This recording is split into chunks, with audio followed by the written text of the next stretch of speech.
বহুতে কয় সঁচা প্ৰেম জীৱনত এবাৰহে হয়, কিন্তু মই ভাবোঁ সঁচা ভালপোৱা এবাৰ নহয়, বহুত বাৰ হ'ব পাৰে। কিন্তু এটা কথা সঁচা, প্ৰথম ভালপোৱাৰ যি মাদকতা সেয়া কিন্তু দ্বিতীয়বাৰ কেতিয়াও নহয়।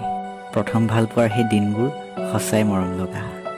মনৰ মাজত তেওঁক লগ পোৱাৰ যি উত্তেজনা, চিৰিং চিৰিংকৈ বুকুৰ মাজত খুন্দা মাৰি থকা ভয়টো, ঘৰত গম পালে কি হ'ব?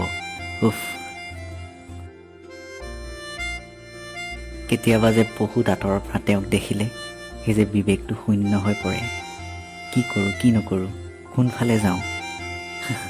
তাৰ মাজতে আকৌ ঘৰৰ ওচৰত যদি কোনোবা এটা মানুহ ৰৈ থাকে, আজি সি দেখিলে শেষেই আৰু।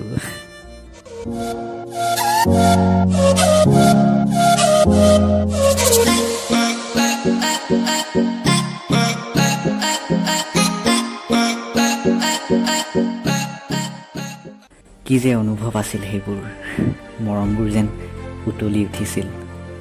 প্ৰথম ভালপোৱাত চকুৰ চাৱনিতে যেন এজনে আনজনক বহুত কথাই কৈছিল।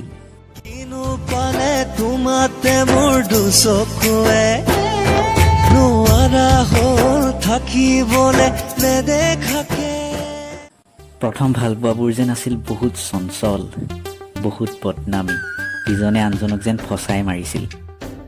এইবোৰ মাথো কিছু অনুভৱ, মিছাও হ'ব পাৰে, পটককৈ বিশ্বাস নকৰিব, কাৰণ মই প্ৰেমিক হয় আৰু প্ৰেমত মানুহে যি টি ক'ব পাৰে। আজিও দেখা নাই মই তাই ক'ত আছিলে সদায় মোৰ চাইডত, মোৰ বাবে লিখে কবিতা 5:30 বজাৰ লগে লগে।